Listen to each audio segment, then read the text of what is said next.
Assalamualaikum warahmatullahi wabarakatuh. Perkenalkan, nama saya Saiful. Saya mahasiswa program studi pendidikan kimia, jurusan pendidikan matematika dan ilmu pengetahuan alam, Fakultas Keguruan dan Ilmu Pendidikan Universitas Tadulako. Baik, sebelum kita memulai pelajaran, saya persilakan kepada ketua kelas untuk memimpin doanya. Baik, selanjutnya saya akan mengecek kehadiran kalian. Yang pertama, Hasrina Taslima, ya. Melty Andika, Zulhan Yongki. Oke, baik, semuanya hadir ya. Baik, selanjutnya saya akan membagikan kalian kelompok. Kelompok pertama yaitu Zulhan Andika Taslima. Kemudian kelompok kedua yaitu Melty, Hasrina, dan Yongki. Baik, sebelum kita masuk pada materi, saya akan membacakan kompetensi dasar dan indikator pencapaian. Kompetensi dasar yang pertama yaitu 3.6, menyajikan rancangan prosedur penyepuhan benda dari logam dengan ketebalan lapisan dan luas tertentu. Kemudian 4.6, menerapkan stoikiometri reaksi redoks dan hukum Faraday untuk menghitung besaran-besaran yang terkait sel elektrolisis. Kemudian indikator pencapaiannya 3.6.1 yaitu menganalisis reaksi yang terjadi di anoda dan katoda pada lelehan. 4.6.1, menganalisis proses penyepuhan benda dari logam menggunakan sel elektrolisis. 4.6.2, menampilkan contoh diagram atau stimulasi sel elektrolisis lalu menganalisis proses yang terjadi. Ya, baik, kita masuk pada materi elektrolisis. Elektrolisis adalah bagian dari sel elektrokimia. Ya, elektrolisis yaitu sel yang mengubah energi listrik menjadi energi kimia. Dalam hal ini yaitu reaksi redoks. Reaksi redoks yang terjadi ialah reaksi yang tidak spontan. Beda dengan sel volta. Pada sel volta, reaksi redoks terjadi secara spontan. Di katoda terjadi reaksi reduksi, sama halnya dengan sel volta. Yang membedakannya yaitu pada elektrolisis bermuatan negatif, sedangkan pada sel volta bermuatan positif. Kemudian di anoda terjadi reaksi oksidasi, sama halnya dengan sel volta. Hanya saja yang membedakannya yaitu pada elektrolisis bermuatan positif dan pada sel volta bermuatan negatif. Nah, contohnya yaitu penyepuhan atau pelapisan logam pada logam lain. Baik adik-adik, saya akan menjelaskan bagaimana yang terjadi pada sel elektrolisis. Ya, di sini ada elektrolit ya, di mana elektrolit tersebut bisa berupa larutan, bisa juga berupa lelehan. Pada larutan dia mengandung air, pada lelehan tidak mengandung air. Ya, di sini juga ada elektroda. Elektroda tempat masuk dan keluarnya arus listrik. Ya, di sini ada katoda ya. Katoda di sini yaitu kutub negatif. Dia akan menarik kation atau ion positif. Selanjutnya yaitu di sini ada juga anoda ya, yaitu kutub positif. Nah, dia akan menarik anion yaitu ion negatif. Ya, baik adik-adik, selanjutnya di sini kita akan membahas tentang aturan sel elektrolisis secara umum. Yang pertama yaitu kation yang sukar tereduksi pada katoda sel elektrolisis, yaitu logam alkali atau golongan 1A, logam alkali tanah golongan 2A, Al, dan Mn. Kemudian Elektroda inert adalah elektroda yang bereaksi, yaitu elektroda PT, AU, dan C.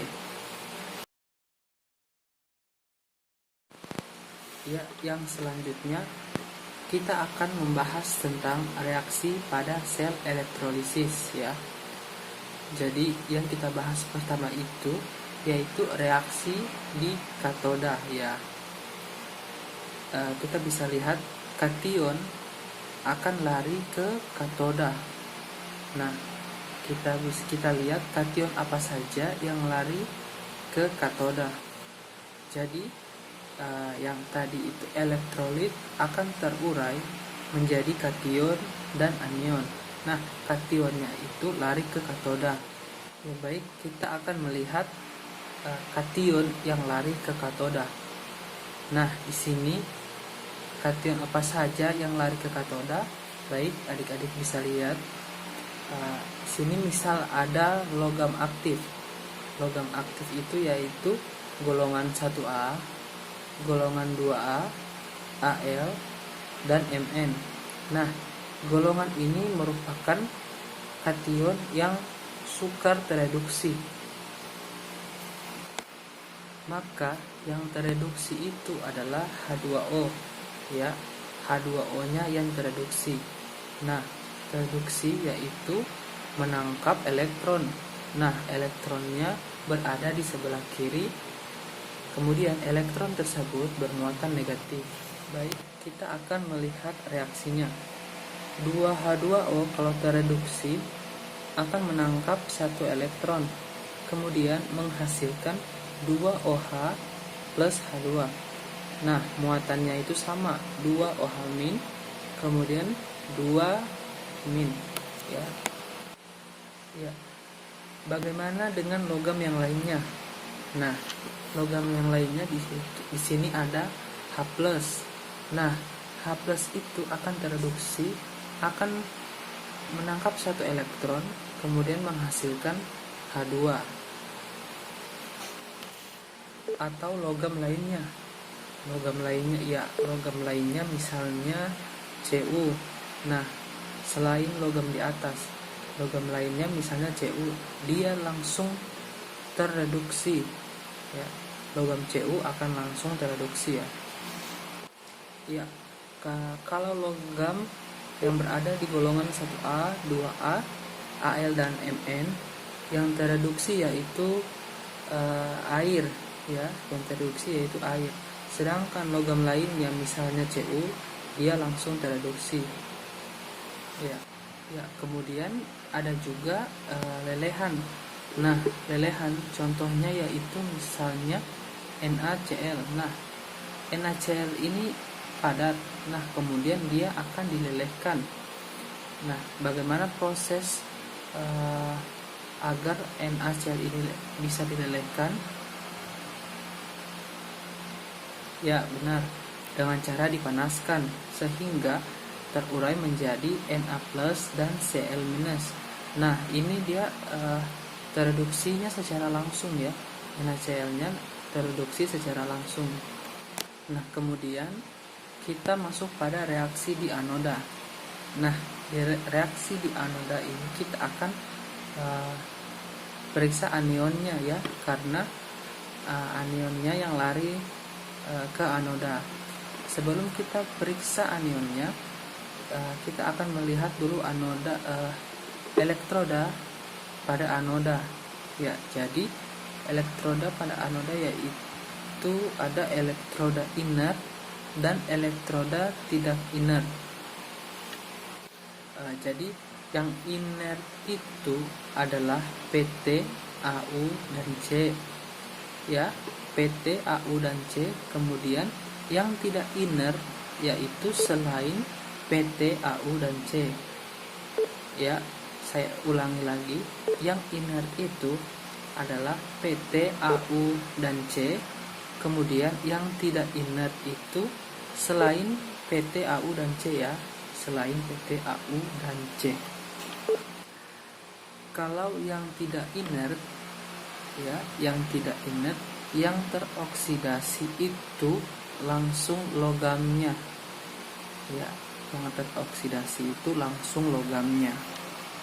Ya baik, contohnya yaitu kita misalnya kita pakai elektroda Zn ya, pada elektroda tidak inert ya, kita pakai elektroda Zn, maka dia langsung teroksidasi ya, dia langsung teroksidasi. Misalnya Zn kemudian menghasilkan Zn++ ditambah dengan 2 elektron ya misalnya.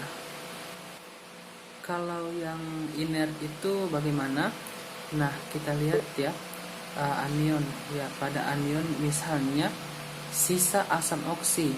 Nah, sisa asam oksi itu yaitu sisa asam yang mengandung oksigen ya, contohnya SO4-2-, NO3-, PO4-3- ya. Ya baik, kita lihat jika air yang teroksidasi, maka hasilnya yaitu 4H+ ditambah dengan O2 plus 4 elektron ya, elektronnya itu negatif ya. Jika asam lain, bagaimana anionnya ya? Misalnya di sini sisa asam lainnya yaitu Cl-, Br-, I- atau OH-. Nah, dianya langsung teroksidasi ya, langsung teroksidasi. Ya baik, misalnya 2 Cl-. Jika 2 Cl- teroksidasi, maka akan melepaskan elektron kemudian menghasilkan Cl2 ya, kemudian menghasilkan Cl2. Bagaimana dengan misalnya 4 OH-? Nah, 4 OH- dia akan melepaskan elektron kemudian menghasilkan 2H2O plus O2 ya, menghasilkan 2H2O plus O2. Ya baik adik-adik, inilah aturan-aturan yang ada pada sel elektrolisis. Nah, kita bisa melihat bagan ini untuk menyelesaikan soal-soal pada sel elektrolisis ya. Kita bisa melihat bagan ini untuk menyelesaikannya. Ya baik adik-adik, bagaimana sudah dicatat penjelasan yang saya jelaskan tadi? Ya baik, selanjutnya saya akan menayangkan video mengenai proses penyembuhan benda logam menggunakan sel elektrolisis.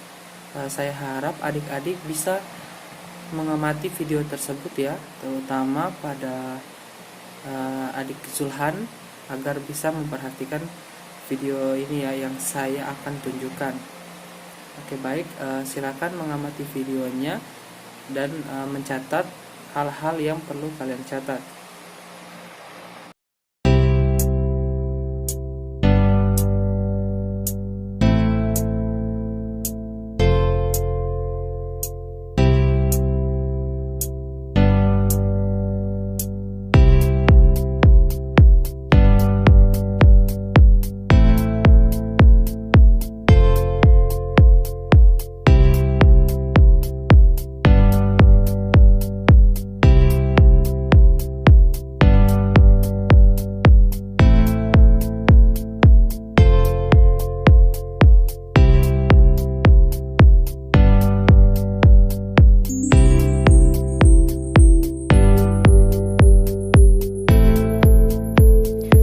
Pertama, paku yang akan dilapisi dengan tembaga diamplas, kemudian dimasukkan dalam larutan H2SO4 encer agar bebas dari pengotor.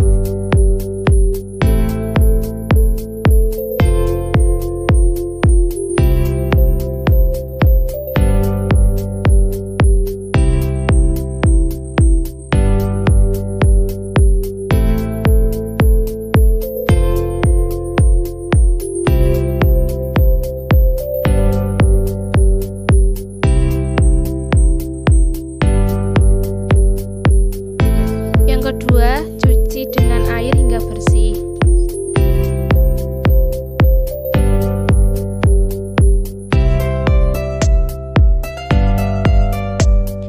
Selanjutnya, keringkan dengan lap.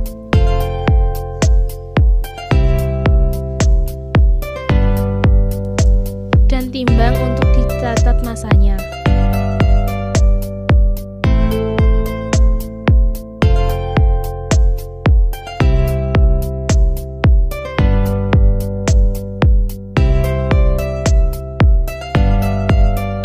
Yang ketiga, hubungkan paku ke katode atau kutub negatif dan logam Cu ke anode atau kutub positif dengan menggunakan jepit buaya.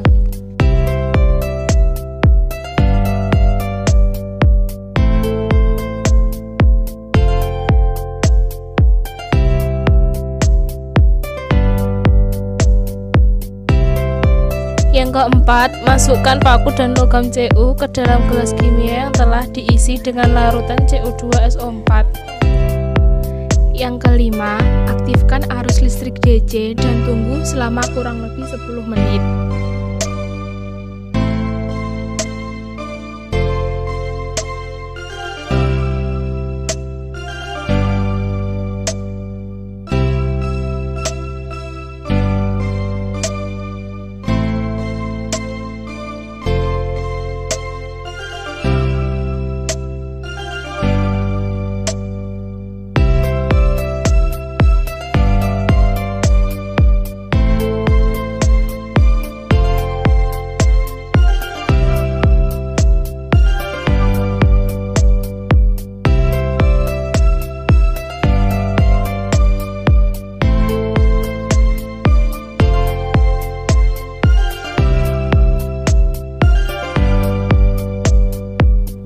Selanjutnya yang ketujuh, angkat katode atau elektrode paku dari larutan CuSO4, lalu keringkan dan timbang masanya.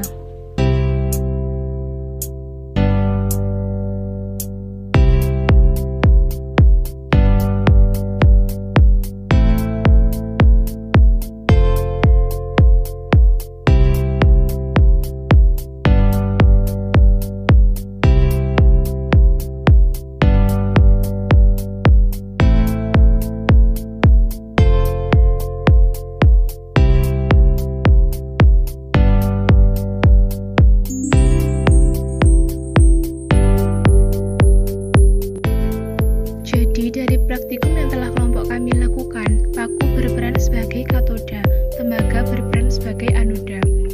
Larutan CuSO4 berperan sebagai larutan elektrolit. Saat paku atau katoda dicelupkan ke dalam larutan elektrolit atau larutan CuSO4, maka akan terjadi reaksi di antara keduanya. Elektron-elektron yang mengalir dari baterai menuju paku atau katoda akan berkumpul di paku atau katoda tersebut dan membuat paku bermuatan negatif.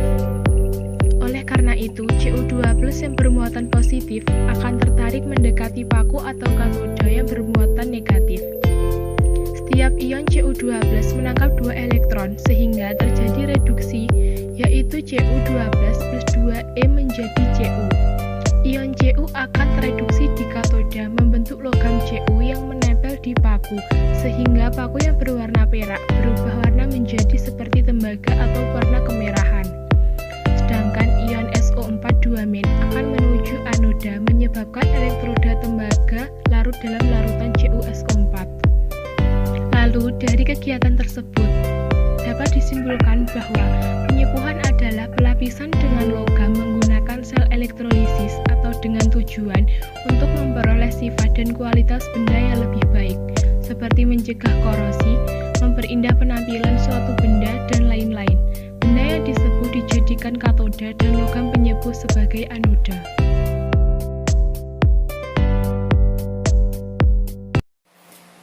Ya baik adik-adik, itulah video mengenai proses penyepuhan benda dari logam menggunakan sel elektrolisis.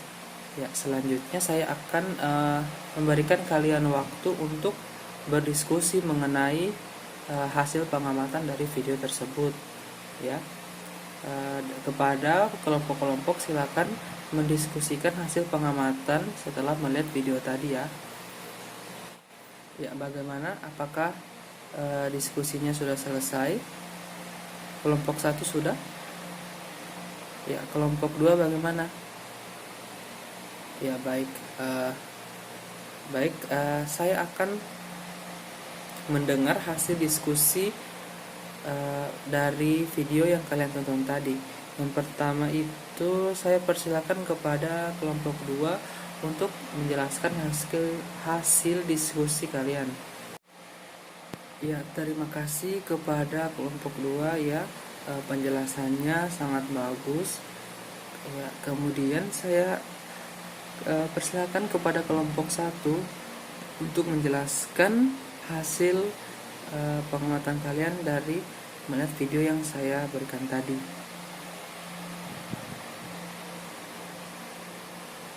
Ya baik, terima kasih juga kepada kelompok 1.